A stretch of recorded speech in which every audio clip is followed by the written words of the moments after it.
우리 지난주에는 오병이어의 사건 우리 다 살펴보았습니다. 오병이어의 사건은 이제 떡 5개와 물고기 2마리로 5천 명이라고 하는 엄청난 사람들이 배불리 먹고도 12바구니가 남은 사건입니다. 이 사건은 예수 그리스도의 살과 피는 온 세상을 배불리 먹이고도 남음이 있다는 예수 그리스도의 십자가의 예표가 되는 사건입니다. 누구든지 예수님의 살과 피를 먹고 마시는 자는 구원을 얻습니다. 이걸 우리 다른 말로 표현하면 성찬이 되는 거죠. 떡과 포도주를 먹고 마시면서 이는 우리를 위해 찢기신 예수 그리스도의 살이요 이는 우리를 위해 흘리신 예수님의 피라. 이게 바로 오병이어의 사건입니다. 예수님의 살과 피는 오늘 여기 모인 모든 분들을 구원하고도 남음이 있죠. 그래서 모든 예배라고 하는 것은 오병이어의 기적이 일어나는 시간입니다. 예배란 말씀을 통해서 예수 그리스도의 살과 피를 먹고 마시는 시간이기 때문에 그 예수 그리스도의 살과 피는 여기 모인 모든 이를 구원하고도 남음이 있기에 예배는 곧 성찬이요 예배는 곧 오병이어의 기적이 일어나는 시간입니다. 성찬식만 성찬이 아닙니다. 예배의 본질이 성찬이고 그리고 예배가 바로 오병이어의 기적이 일어나는 시간입니다. 근데 지금 예수님의 이 오병이어의 기적을 본 무리들은 눈이 돌아갔습니다. 우리 요한복음 6장 13절 말씀을 한번 보시죠. 이에 거두니 보리떡 5개로 먹고 남은 조각이 12바구니에 찼더라. 그 사람들이 예수께서 행하신 이 표적을 보고 말하되 이는 참으로 세상에 오실 그 선지자라 하더라. 그러므로 예수께서 그들이 와서 자기를 억지로 붙들어 임금으로 삼으려는 줄 아시고 다시 혼자 산으로 떠나가시니라. 저물매 제자들이 바다에 내려가서 지금 오병이어로 5천 명이 배불리 먹고도 12광주리가 남자 여기 모인 무리들이 예수님을 임금 삼으려고 했습니다. 왜요? 여기 14절에 기록되어 있는 것처럼 이는 참으로 세상에 오실 그 선지자라 하더라. 세상에 오실 그 선지자 메시아를 이야기하죠. 메시아입니다. 지금 여기 모인 무리들이 전부 다 오병이어의 기적을 보고는 우와 이분이 진짜 성경에서 약속하신 바로 그 메시아구나 왕으로 삼으려고 했던 거죠. 근데 지금 유대인들 머릿속에 있는 이 메시아는 로마의 통치에서 우리를 구원해 줄 새로운 왕을 의미합니다. 다윗의 왕국을 다시 재건해 줄 왕. 그러나 예수님은 이 세상의 왕으로 이 땅에 오신 거 아니죠. 우리가 잘 알듯이 예수님은 십자가에 죽기 위해 이 땅에 오셨습니다. 그래서 예수님을 왕으로 모시려고 하는 그 무리들의 조짐을 아시고 예수님께서 즉시로 그곳을 떠나시는데 예수님은 떠나서 홀로 산으로 올라 기도하러 가시고 제자들은 바다로 나아가게 되어집니다. 이게 이제 오늘 본문의 배경입니다. 본문 22절을 보시죠. 예수께서 즉시 제자들을 재촉하사 이제 왜 예수님께서 제자들을 즉시 재촉하며 배 타고 건너편에 가게 하셨는지 이제 우리는 이해가 됩니다. 무리들이 예수님을 왕으로 삼으려고 했기 때문에 즉시 그 자리를 피하는 거죠. 만약에 지금 백성들이 예수님을 자신의 왕으로 세웠다면 예수님은 이제 백성들에게 어떤 왕이 될까요? 백성들이 우와 예수가 진짜 왕이구나 오병이어의 기적을 일으켰구나 그래서 백성들이 예수님을 왕으로 세웠다면 예수님은 백성들에게 어떤 왕입니까? 백성들의 먹을 것과 마실 것을 해결해 주는 왕, 백성들의 경제 문제를 해결해 주는 왕, 이런 왕이 되겠죠. 예수님은 그런 왕이 아닙니다. 이게 정말 중요한 말씀인데 내가 예수님을 찾아가서 내가 예수님을 나의 왕으로 삼으면 예수님은 나에게 어떤 왕이 되냐면 내 소원 들어주는 왕이 되고 맙니다. 내가 예수님을 찾아 나간 이유가 뭔가요? 예수 믿으면 복 준다고 하니까 내가 예수님 찾아 나간 거 아닙니까? 그래서 내가 예수님을 찾아가면 예수님은 그저 내 소원 들어주는 램프의 요정이 되겠죠. 반대로 나는 예수님 찾은 적이 없는데 예수님께서 나의 왕으로 내 안에 쳐들어오시면 이게 천국이 침노하는 이야기죠. 예수님이 내 안으로 쳐들어오셔서 내 뜻, 내 생각, 내 의지, 내 소원, 내 꿈 전부 무너뜨리고 나의 왕, 나의 주인이 되시면, 그럼 나는 이렇게 나를 사로잡으신, 이걸 구속이라고 하는 겁니다. 이렇게 나를 구속하신 예수님 앞에 나는 무릎을 꿇을 수밖에 없습니다. 이거 완전히 다른 이야기죠. 내가 예수님을 찾아가느냐, 예수님이 내 안으로 쳐들어오느냐. 오늘 나에게 예수님은 어떤 분인지 한번 점검해 보십시오. 내가 예수님을 찾아 나왔는지, 아니면 예수님이 내 안에 쳐들어오셨는지. 오늘 지금 본문은 보니까 지금 모여있는 무리가 예수님 왕으로 삼자 하고 예수님 찾아 나가니까 예수님은 어떻게 하시나요? 홀로 도망을 가시죠.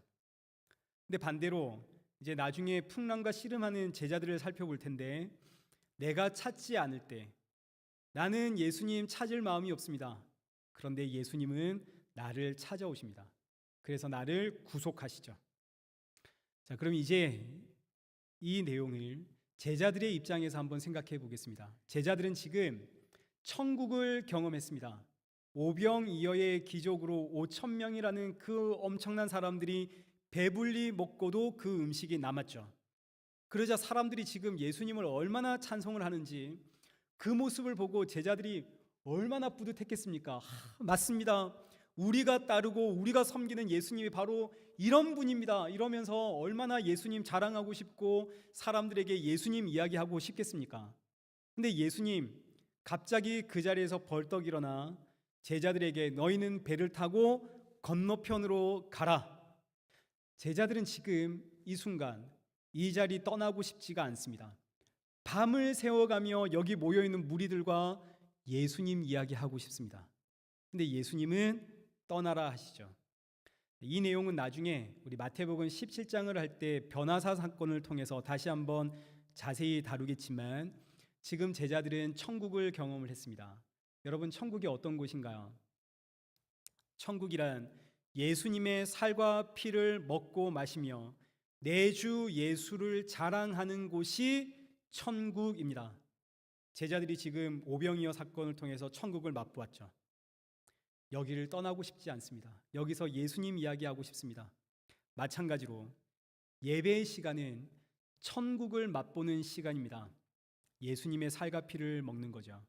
이 천국을 맛보고 나면 교회를 떠나기가 싫습니다. 왜요? 여기는 뭔가요? 여기는 지금 천국이거든요. 사람들과 함께 내가 받은 그 은혜 나누고 싶어서 입이 근질근질합니다. 집에 가기 싫습니다. 왜요? 집은 전쟁터거든요. 집에 가면 온갖 문제가 있습니다. 여러분의 집은 다 평안하십니까? 저희 집은 전쟁터입니다. 아시죠? 소리 없는 전쟁터. 제가 왜 이런 이야기 할 때마다 여러분은 아닌 척 하십니까? 다 우리 이야기인데 예배 끝나고 나서 아이고 목사님 집은 전쟁터란다 이러시면 안 되는 겁니다. 지금 예수님께서 떠나기 싫어하는 제자들을 즉시 재촉하시면서 떠나라 하시죠. 어디로? 바다로 가라. 그럼 이제 우리는 바다라고 하는 이미지를 좀 알아야 됩니다. 일단 제자들에게 바다는 어떤 이미지인가요? 삶의 터전이죠. 예수님의 제자들이 다 어부 출신입니다. 거의 대부분이 어부. 그래서 이걸 이제 다른 말로 바꾸면 삶의 터전으로 돌아가라. 예배를 통해 예수님이라고 하는 그 천국을 맛본 후에는 우린 집으로 가야 됩니다. 그리고 일터로 돌아가야 하죠. 그런데 그렇게 집으로, 일터로, 바다로 돌아갔더니 거기에 뭐가 기다리고 있더라? 풍랑이 기다리고 있더라. 오늘 본문 23절과 24절 보시죠. 풍랑이 기다리고 있습니다. 아니 지금 제자들이 천국을 맛보았고 너무너무 그 기쁨과 감격을 안고 예수님 말씀에 순종하여 바다로 나갔더니 바다에는 뭐가 기다리고 있다고요? 풍랑. 아니 풍랑이 기다리고 있으면 어떻게 합니까? 말씀에 순종을 했는데 복이 기다리고 있어야지. 아니 예수님은 하나님이시라면서 바다로 나가면 풍랑이 기다리고 있다는 거 그것도 모른단 말인가? 왜 제자들만 풍랑이 있는 바다로 보내고 왜 이러실까요? 너무너무 중요한 내용인데 지금 예수님의 제자들 대부분은 어부 출신입니다. 이 갈릴리 바다에서 잔뼈가 굵은 사람들입니다. 바다에서 이는 풍랑, 이거 딱 보면 견적이 나오죠. 이 정도는 헤쳐나갈 만합니다. 그래서 배를 타고 열심히 노를 저어 반대편으로 건너가려고 하는 거죠. 왜요? 예수님이 반대편으로 가라 하셨거든요. 제자들은 지금 말씀에 순종하고 있습니다. 제자들 잘했나요? 못했나요? 제자들 지금 너무너무 잘했죠. 근데 뭐가 문제인가요, 지금? 뭐가 문제입니까? 우리로 이야기를 해보십시다. 예수님을 통해서 지금 이 예배를 통해서 천국을 잠시 맛보았습니다. 예수님의 살과 피를 먹고 마셨습니다. 이 천국에서 영원히 살고 싶지만 그러나 우리는 이제 집으로 돌아가야 하고 일터로 돌아가야 합니다. 그런데 이때 우린 이미 알죠. 집으로 일터로 돌아가면 거기에는 풍랑과 고난이 날 기다리고 있습니다. 내가 너무너무 잘 압니다. 근데 이 풍랑과 고난은 나에게 너무나 익숙한 풍랑이고 익숙한 고난입니다. 우리 집에서 일어나는 풍랑은 딱 보면 견적이 나오죠. 내가 어떻게 처신해야 하는지. 저도 제 처의 얼굴만 딱 보면 제가 어떻게 해야 되는지 저 너무너무 잘 압니다. 일터에서의 고난도 이제 딱 보면 견적 나오죠. 어떻게 해결해야 하는지. 그래서 예배를 통해 받은 그 은혜로 집과 일터에서 나에게 덮치고 있는 이 풍랑과 고난을 잘 버텨내고 있습니다. 이거 잘했나요? 못했나요? 너무너무 잘했죠. 근데 뭐가 문제입니까? 지금 뭐가 문제인가요? 문제는 뭐냐면 그래서 당신은 예수 그리스도와 동행하고 계십니까? 이게 문제입니다. 제자들을 보시죠. 바다에서 잔뼈가 굵은 사람들입니다. 예수님이 바다 건너편으로 가라고 나에게 말씀을 하셨습니다. 그 말씀에 순종을 해서 바다 건너편을 가려고 배를 탔죠. 지금 바다에 불고 있는 이 풍랑은 딱 보면 견적이 나옵니다. 이거 건널 수 있습니다. 근데 좀 어려워 보여도 예수님 건너가라 하셨으니 그 말씀에 순종해서 건너갑니다. 이건 너무너무 잘했습니다. 근데 그 다음에 풍랑이는 바다를 헤쳐나가기 위해서 제자들이 뭘 의지하나요? 자기 힘과 자기 경험과 자기 노하우를 의지하고 있죠. 이거 의지하면서 풍랑과 싸우는 그 결과 누가 사라졌습니까? 그들 안에 예수님이 사라졌습니다. 풍랑과 싸우느니라고 누가 사라졌다고요? 예수님이 사라졌다고요. 말씀의 은혜를 받았습니다. 집에 돌아갔습니다. 집에는 풍랑이 있습니다. 아내라는 풍랑, 자녀라는 풍랑, 경제라고 하는 풍랑. 이 풍랑은 내가 어떻게 처신해야 하는지 내가 너무너무 잘 알고 있습니다. 나에겐 그동안 축적된 노하우가 있습니다. 문제는 그 노하우 때문에, 그 실력 때문에 예수님이 보이지가 않습니다. 이게 오늘 저와 여러분이 날마다 겪고 있는 일상의 삶의 문제입니다. 은혜를 받고 직장에 갔습니다. 직장에서는 내 실력을 의지하지 예수님 의지하지 않습니다. 예수님 의지한다고 지금 회사의 이 문제가 해결되는 게 절대로 아닙니다. 이 문제를 해결하려면 회사의 가이드를 따라서 회사의 질서와 그 방침을 따라서 해결해야 되는 것이지 예수님 붙잡고 있는다고 해서 그 해결되는 문제 아닙니다. 그래서 나는 오늘도 하루 종일 바쁘게 일을 하고 있지만 예수님은 내 머릿속에 떠오르지 않습니다. 이게 문제죠.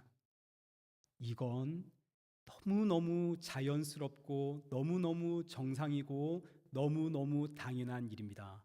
왜일까요? 우리가 사는 지금 이 세상은 바다거든요. 바다에서는 예수님을 생각할 수가 없습니다. 바다에는 풍랑이 있는 것이 당연하고 풍랑이 있는 바다에서는 여기서 살아내려면 열어서 살아가기 위해선 예수님 생각할 수가 없습니다. 왜냐하면 제자들에게 바다라고 하는 이미지는 삶의 터전이지만 성경에서 바다라고 하는 이미지는 이사야 27장 1절 말씀을 한번 보시죠.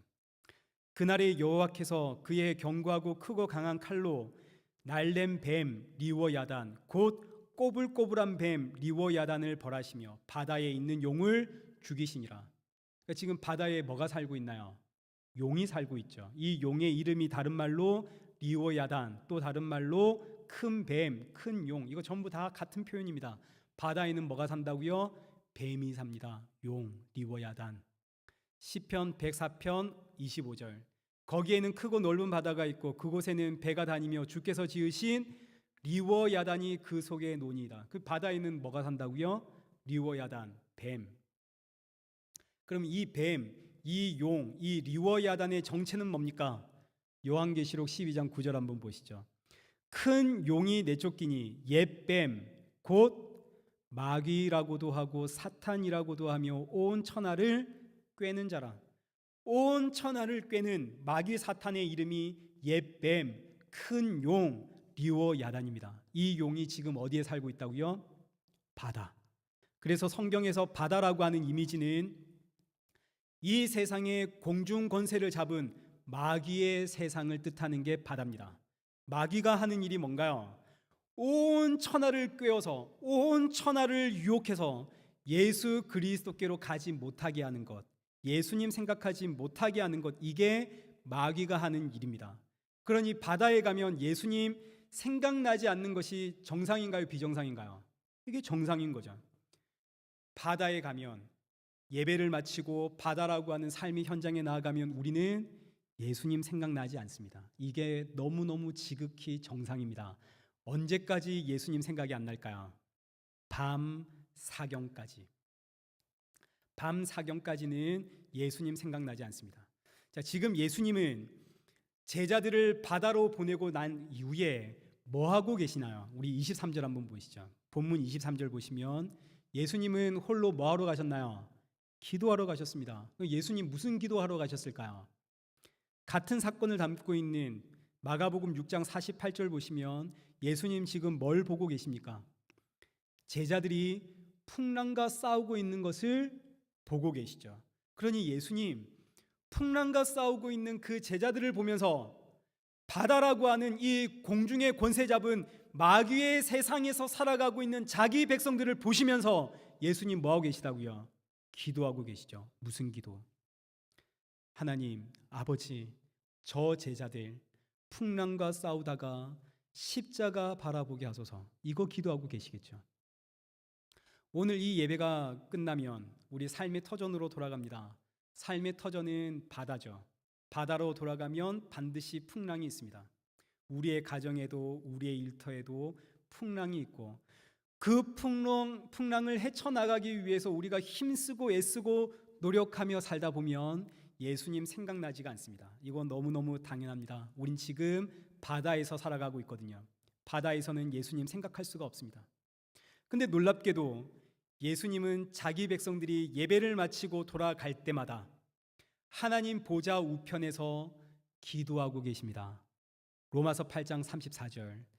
다시 살아나신 이는 그리스도 예수시니 그는 하나님 우편에 계신 자요 우리를 위하여 뭐하고 계신다고요? 간구하고 계시죠. 히브리서 7장 25절. 그러므로 자기를 힘입어 하나님께 나아가는 자들을 온전히 구원하실 수 있으니 이는 그가 항상 살아 계셔서 그들을 위하여 뭐 하신다고요? 간구하심이라. 예수님 지금도 저와 여러분을 위해서 기도하고 계시죠. 무슨 기도하실까요? 저 풍랑에서 하나님, 내 백성들 저 풍랑에서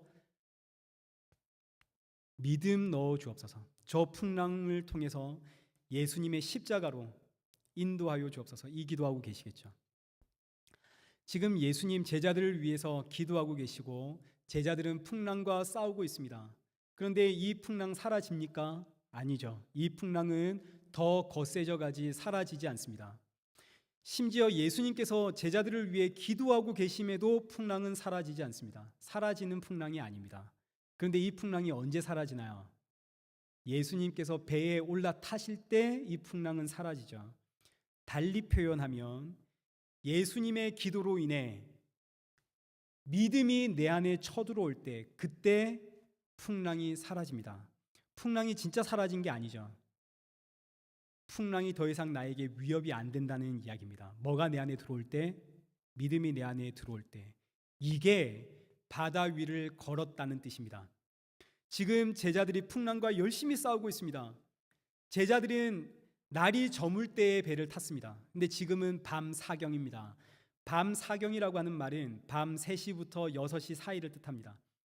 가장 어둡고 깜깜한 시간을 이르는 표현이 밤 사경입니다. 해 뜨기 직전에 가장 깜깜한 어둠, 밤 사경.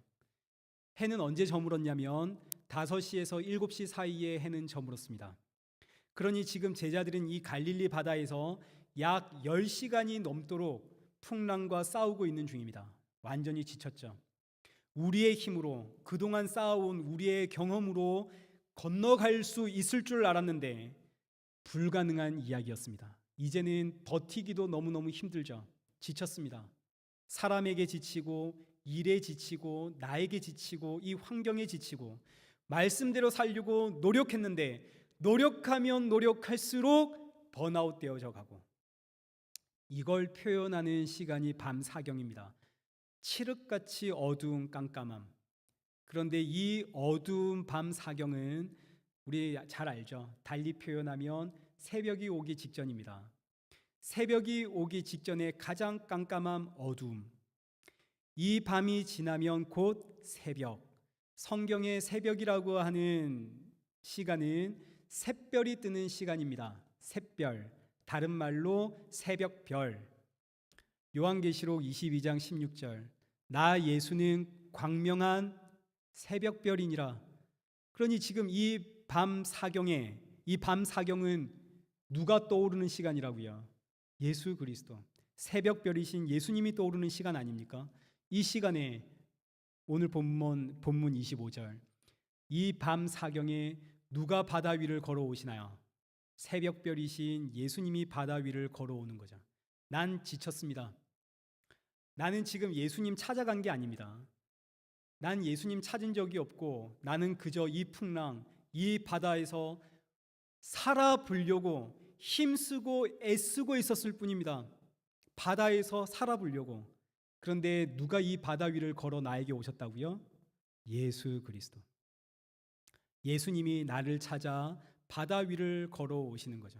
이게 바로 천국은 침노를 당한다는, 천국이 내 안으로 쳐들어오는 이야기입니다. 오늘 저와 여러분 이 예배 마치고 삶의 현장 들어가면 그 현장에서는 예수님 생각 안 납니다. 일하기 바쁩니다. 그런데 누가 나를 찾아오신다고요? 예수님이 나를 찾아오시죠. 예수님 왜 나를 찾아오실까요? 내가 지금 어디에 빠져가고 있으니까? 바다에 빠져들어가고 있으니까. 내가 지금 이 세상으로 빠져들어가고 있으니까 이런 나를 건져내기 위해 예수님 바다 위를 걸어 나를 찾아내서 손 내밀어 나를 붙잡고 건져내시죠. 이게 바로 물 위를 걸어가는 성도의 신앙 생활입니다. 자, 그럼 이제 우리는 예수님이 바다 위를 걷는다는 게 어떤 의미인지 이해를 하게 됩니다. 바다가 뭐라고요? 마귀가 권세를 잡고 있는 이 세상. 바다는 곧 세상이고 마귀를 뜻합니다. 그러니 이 바다 위를 밟고 오시는 예수님은 마귀, 그 사탄의 권세를 짓밟고 오시는 예수님에 대한 이야기겠죠. 근데 지금 풍랑과 싸우고 있는 이 제자들은 바다를 짓밟으며 오고 계시는 그 예수님, 세상을 이기신 그 예수님을 보고 뭐라고 하냐면 26절 한번 보시죠. 유령이라 하여 무서워하며 소리를 지르더라. 제자들은 지금 풍랑과 싸우느니라 어느새 그들 안에 예수 그리스도가 사라져 버렸습니다. 분명 천국을 맛보았고 은혜를 맛보았고 예수님의 말씀에 순종하여 바다를 건너고 있는데 이 바다에서 바다와 싸우다 보니까 예수님이 사라져 버렸습니다. 어느 정도로 예수님이 사라져 버렸냐면 예수 그리스도를 보고 유령이라 할 만큼 사라져 버렸습니다. 세상과 씨름하느니라. 세상에서 살아보려고 얼마나 애썼든지 예수님을 만나자마자, 예수님의 이야기를 듣자마자, 참 복음의 이야기를 듣자마자, 예수 그리스도의 십자가 이야기를 듣자마자 이게 뭔 소리야? 유령이야? 이단이야? 하고 무서워하며 소리를 지르더라. 이때 예수님 27절에 제자들에게 하시는 말씀이 안심하라, 나니 두려워 말라. 이 27절의 말씀이 그 유명한 에고 에이미입니다. 여러분 한 번씩 들어보셨습니까? 에고 에이미 들어보신 적이 없나요? 너무너무 유명한 말씀이라 한 번씩은 들어봤을 법한데, 이 에고 에이미라는 이 예수님의 대답이 나는 나다 이런 뜻입니다. 나는 나다. 나는 나다라는 문장을 헬라어로 번역한 것이 에고 에이미이고, 이 말씀은 예수님께서 지금 풍랑에 살아가고 있는 제자들에게 자신의 정체를 밝히는 말씀인데, 유대인들은 지금 이 말씀을 보는 순간, 이 말씀을 눈으로 확인하는 순간 유대인들은 경악할 수밖에 없습니다. 이건 신성모독이다 이렇게 외칠 수밖에 없고, 예수를 십자가에 달아 죽일 수밖에 없습니다. 이 대답이 에고 에이미, 나는 나다. 왜일까요? 예수님께서 나는 나다 라고 대답하신 이 대답은 유대인들에게 출애굽기 3장 14절을 떠올리게 하거든요. 출애굽기 3장 14절 한번 보십시오. 하나님께서 모세에게 나타나서 내 백성을 출애굽시켜라 이러니까 모세가 하나님의 이름을 묻습니다. 그때 하나님께서 모세에게 주시는 대답이 나는 스스로 있는 자니라. 나는 스스로 있는 자. 이건 의역을 한 것이고, 직역하면 이 말씀이 나는 나다입니다. 나는 나다. 그래서 이 출애굽기 3장 14절에 나는 나다 라고 가르쳐 주시는 이 히브리어의 알파벳이, 이건 별로 중요한 건 아니지만 그냥 상식적으로 들어놓으시면 됩니다. 요드해 와우해 라고 해서 이걸 거룩한 네 글자라고 부릅니다. 이 단어는 바른 기호가 없습니다. 하나님께서 자신의 이름을 가르쳐 주셨는데 이게 요드해 바우해, 너무 거룩한 단어라 이 단어를 발음을 안 했습니다. 유대인들이 십계명에 하나님의 이름을 망령되이 부르지 말라 하셨기 때문에 유대인들은 더더욱 이 단어를 발음하지 않았습니다. 이건 묵음 처리하는 겁니다. 심지어 성경을 쓸 때에도 요드해 와우해라는 단어가 등장을 하면 이게 하나님의 이름이거든요. 그러면 쓰던 분 내려놓고 목욕하고 새 옷 갈아입고 세부 꺼내서 이 단어를 쓰고, 그러다가 바로 뒤에 이 단어 또 나오면 또 쓰던 분 내려놓고 목욕을 하고 새 옷 갈아입고 세부 꺼내서 다시 쓸 정도로 이 단어를 너무너무 신성시했습니다. 이 단어는 발음이 없습니다. 하지만 이 히브리 알파벳은 그 자체로 뜻을 가지고 있기 때문에 무슨 뜻인지는 알죠. 아, 하나님의 이름은 나는 나다이구나. 나는 나다. 근데 문제는 이스라엘 민족들은 이걸 다 알지만 이방인들은 신의 이름을 부르지 않으면 이게 참 어렵습니다.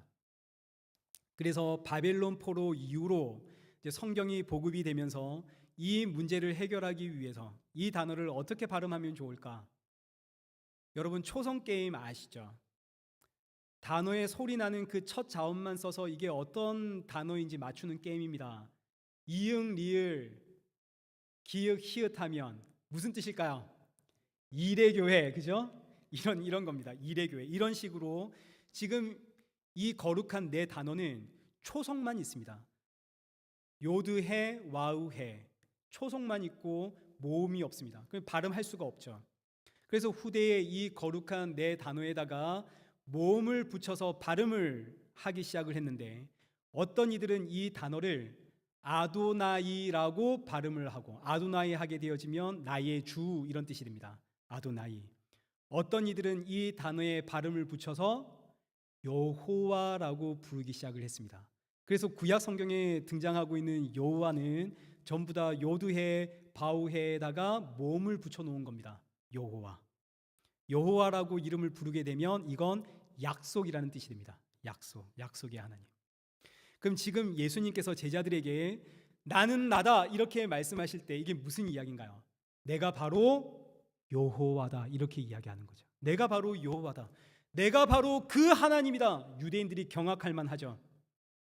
그런데 또 이 여호와라는 이 거룩한 네 단어 요드해 와우해 이 단어는 붙어 있으면 나는 나다 라는 뜻으로 해석이 되지만, 이 단어를 따로 떼어서 하나하나 풀이하면 이것도 참 재미있는 뜻이 되어집니다.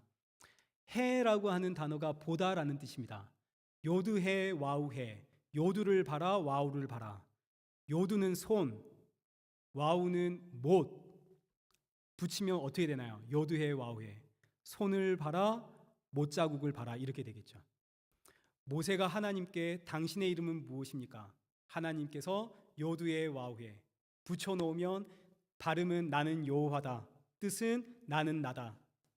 떨어뜨려 놓으면 나의 이름은 손을 봐라, 못을 봐라, 이렇게 되는 거죠. 이게 전부 누구의 이야기입니까? 예수님의 이야기죠. 그래서 바다 위를 걸어오신 예수님, 제자들을 향해서 나는 나다, 다른 말로 내가 여호와다, 또 다른 말로는 손에 못자국을 봐라, 이렇게 되겠죠. 베드로가 28절에 주여 만일 주님이시거든, 여기서 주라고 하는 단어가 퀴리오스이고 이 히브리어로는 아도나이 이렇게 됩니다. 그 의미는 여호와 하나님. 베드로가 정말 당신이 여호와 그 하나님이시라면, 정말 당신이 나는 나다 하시는 그 하나님이시라면 나도 물 위를 걷게 해 주십시오. 예수님께서 오라 하시니 베드로가 물 위를 걷죠. 예수님이 나를 찾아오시면 나에게 어떤 일이 일어납니까? 물 위를 걷습니다. 근데 베드로는 지금 믿음이 있나요, 없나요? 베드로의 믿음과는 전혀 상관없이 일어난 일이죠. 베드로는 지금 처음에는 유령이라고 의심을 했다가 지금은 예수님이 당신이 정말 하나님이시라면 하고 지금 의심하고 있는 중입니다.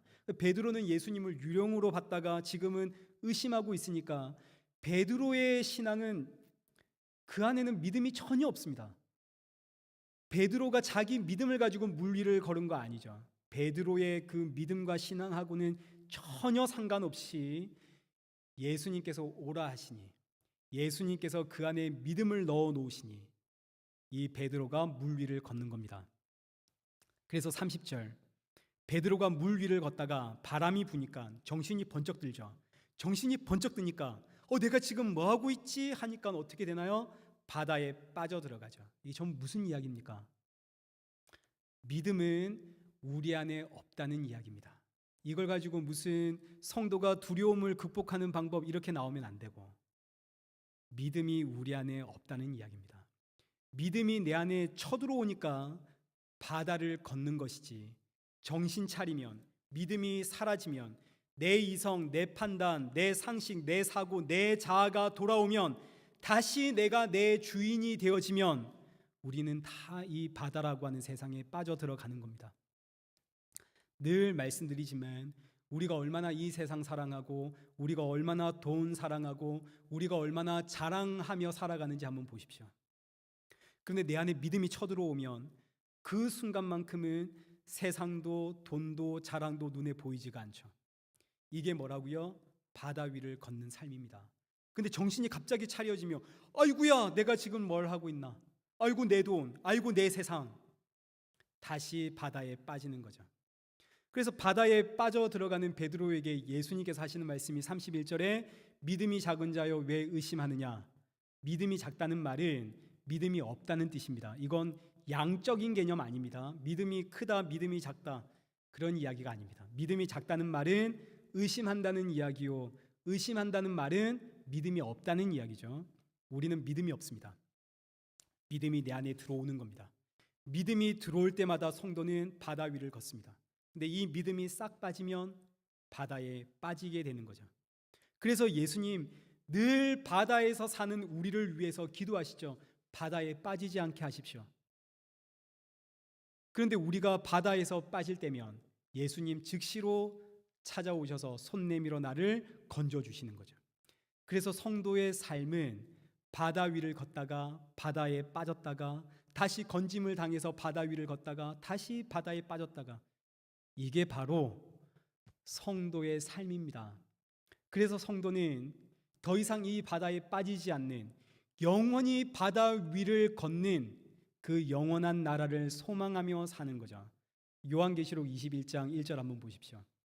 새 하늘과 새 땅을 보니, 하나님께서 우리에게 허락하시는, 우리가 장차 갈 그 새 하늘과 새 땅을 보니 거기에는 뭐가 없다고요? 처음 하늘과 처음 땅.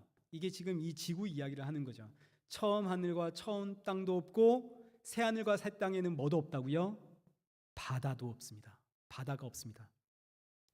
바다는 마귀의 세력을 의미하기 때문에 새하늘과 새 땅이 올 때는 이 바다는 심판을 받기에 새하늘과 새 땅에는 바다가 없습니다. 그래서 날마다 오늘 바다에 빠지고 다시 건짐을 당하고 빠지고 건짐을 당하고 하는 성도는 이 새하늘과 새 땅 소망하며 살아가는 겁니다. 바다가 없는 나라. 그래서 마라나타, 아멘 주 예수여 어서 오시옵소서. 이게 성경에 기록되어 있는 성도의 마지막 신앙 고백 아닙니까? 요한계시록 22장 마지막 절에 아멘 주 예수여 어서 오시옵소서. 근데 우리는 이런 말씀을 보면서도 자꾸 내가 예수님을 믿었으니까 이제 물 위를 걸어야지라고 생각을 하게 되어집니다. 믿음은 내 안에 쳐들어오는 것인데, 믿음이 쳐들어올 때마다 우리는 물 위를 걷는 것인데, 자꾸 우리는 예수님 믿으면 내 안에 믿음이 들어왔지, 믿음이 들어왔으니까 나 이제 믿음의 생활을 살아야지, 자기 암시를 계속 주면서 믿음의 사람처럼 살려고 흉내를 내니까 여러분, 사람이 물 위를 걸을 수 있나요, 없나요? 불가능한 이야기죠. 근데 불가능한 것을 계속 믿습니다 하고 믿음의 사람처럼 흉내를 내려고 하니까, 물 위를 걷는 사람처럼 살아가려고 하니까 얼마나 힘드나요? 너무너무 힘든 겁니다. 번아웃 되는 거죠. 섬기면 섬길수록 너무너무 힘들어 견딜 수가 없는 겁니다. 물 위는 내가 작정해서 내가 의지를 가지고 그렇게 걸어갈 수 있는 길이 아닙니다. 믿음이 내 안에 쳐들어올 때, 그때 우리는 물 위를 걷는 겁니다. 이때는 아무리 섬겨도 감사하고 기쁘죠. 너무너무 좋습니다. 그런데 이 믿음이 내 안에서 싹 빠지면, 내 정신, 내 자아 살아나기 시작하면 화가 나죠. 갑자기 뭐야, 나만 섬기고 있네, 이렇게 되겠죠. 그때 예수님 또 나에게 찾아오셔서 하시는 말씀이 이 믿음이 작은 자야. 그러고는 내 손 붙잡고 다시 세상으로 빠져 들어가는 나를 잡아 건져내시죠. 이 이야기입니다. 우리는 예배의 시간마다 나를 찾아오시는 예수님을 만납니다. 그래서 이 예배의 시간만큼은 우리는 바다 위를 걷죠. 예수님 세상을 밟으셨습니다. 예수님 세상을 이기셨습니다. 그래서 이 예배를 드릴 때면 마치 나도 세상을 이길 수 있어, 이렇게 생각을 하게 됩니다. 이 순간만큼은 나도 세상을 이겼습니다. 이 순간만큼은 세상의 유혹 아무것도 아닙니다. 근데 이 문 열고 나가는 순간 우리는 곧 세상에 다시 빠져들어갑니다. 세상에 빠져들어갈 때 예수님 날 찾아오셔서 나를 건져내시는 이야기가 성도의 신앙생활입니다. 그래서 예수님께서 베드로를 만나서 베드로에게 하시는 말씀이, 너 이제 고기 낚는 어부 되지 말고 사람 낚는 어부가 되라. 사람은 지금 전부 어디에 있다는 이야기인가요?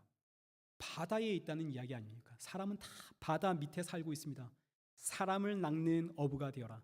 그럼 어떻게 해야 사람을 바다에서 낚아 올릴 수 있나요? 예수님을 전해야죠. 예수님을 전할 때 그가 하나님의 백성이라면 하늘 보좌 우편에서 지금 기도하고 계시는 예수님이 그 복음을 전해지는 자 찾아가셔서 만나주시고 바다 위로 건져내시는 거 아닙니까? 우리는 늘 빠집니다. 그래서 빠지지 않는 새하늘과 새 땅 우리는 사모하며 살아갑니다. 이제 말씀을 맺겠습니다. 예수님과 제자들이 배를 타고 드디어 이제 건너편 게네사렛 땅에 도착을 했습니다. 그러자 35절에 있는 기록처럼 사람들이 모든 병든 자를 데리고 나왔고, 이제 병든 자들은 36절의 말씀처럼 다만 예수님의 옷자락에 손이라도 한번 대어 보기를 간구를 하고, 예수님께서 허락했더니 예수님께 손을 대는 자마다 다 나음을 얻게 되어집니다. 이 병든 자들이 예수님의 옷자락에 손대기를 너무너무 원했는데, 여기서 옷자락이라고 하는 것은 옷자락 끝에 매단 옷술을 뜻합니다. 여기 매단 방울 같은 거죠. 예수님, 이 유대인들은 겉옷 네 귀에다가 옷술이라고 하는 것을 달았는데, 우리 신명기 22장 12절 한번 보시죠. 너희는 너희가 입은 겉옷 네 귀에 술을 만들어라. 민수기 15장 38절 이스라엘 자손에게 명령하여 대대로 그들의 옷단 귀에 술을 만들고 이 술이 뭐를 상징하냐면 39절, 이 술은 너희가 보고 여호와의 모든 계명을 기억하여 준행하고 너희를 방종하게 하는 자신의 마음과 눈의 욕심을 따라 음행하지 않게 하기 위함이라.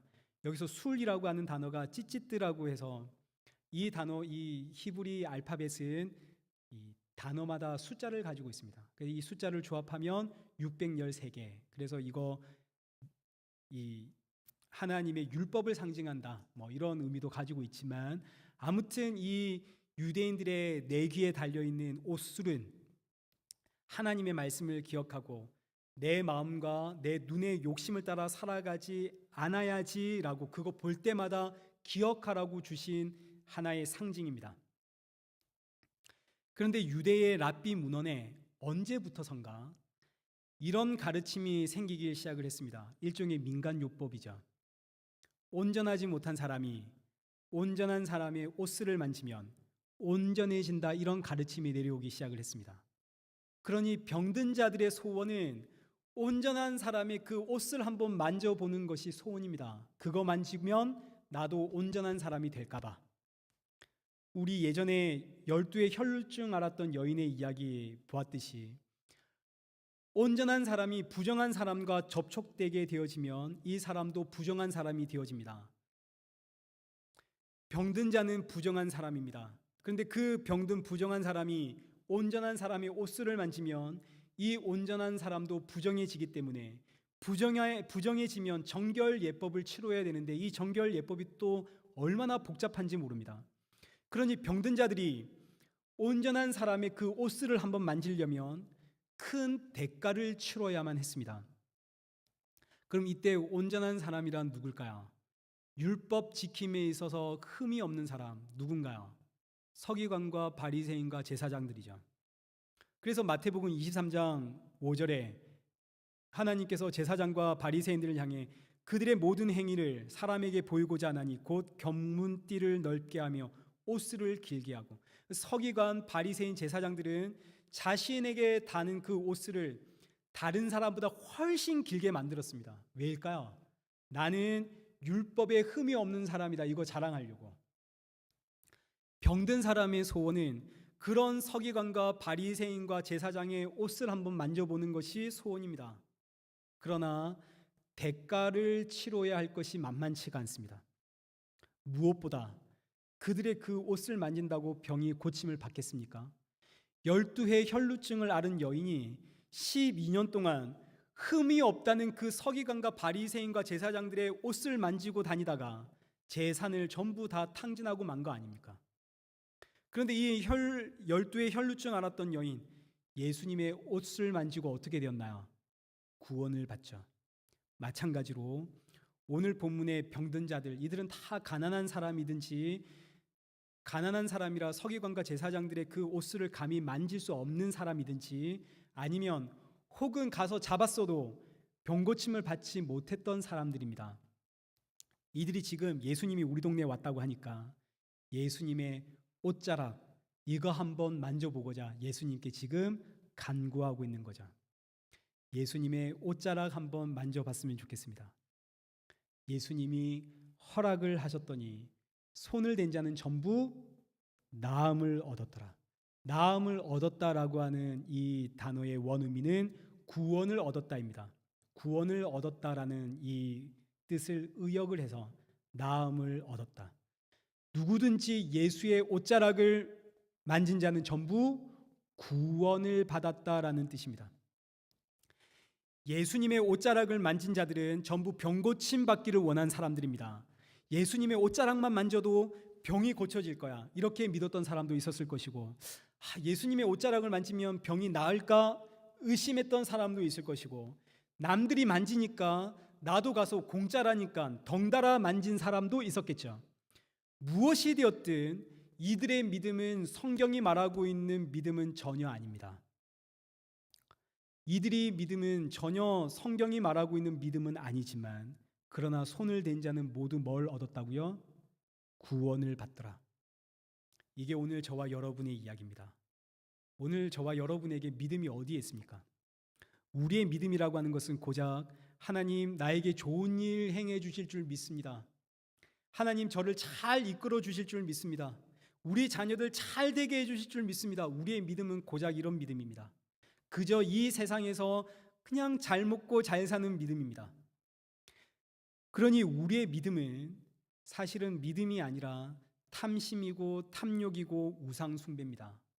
그런데 너무너무 놀랍게도 이런 나를 예수님은 자신의 옷자락 만지도록 허락을 하셨습니다. 예수님께서 허락하셨기에 그 사람은 자신의 믿음과 전혀 상관없이 뭘 받는다고요? 구원을 받더라. 광야에 달린 놋뱀 이야기 아시죠? 뱀에 물려 죽어가는 자들, 놋뱀만 쳐다보면 삽니다. 그 놋뱀을 쳐다보는 이 사람들, 정말 놋뱀 쳐다보면 살까 해서 쳐다보는 사람도 있었을 것이고, 놋뱀 쳐다보면 살겠지 하며 쳐다보는 사람도 있을 것이고, 나는 보기 싫었는데 어쩌다가 눈 돌리다가 본 사람도 있었겠죠. 그 사람의 믿음, 그 사람의 상태와 전혀 상관없이 놋뱀을 보기만 하면 구원을 받은 것처럼, 오늘 저와 여러분이 예수님의 옷자락을 만진다는 의미는 예수님을 찾는다는 뜻입니다. 예수님을 찾는 자, 어떤 믿음이 되었든 예수님을 찾는 그 의도가 무엇이든지 간에 예수님을 찾는 자는 뭘 받는다고요? 구원을 받습니다. 왜요? 예수님이 허락하신 거거든요. 예수님을 부르고 찾는 그 행위 자체가 허락받은 성도의 것입니다. 허락받지 않은 자들은 예수님 찾으라고 해도 예수님 못 찾습니다.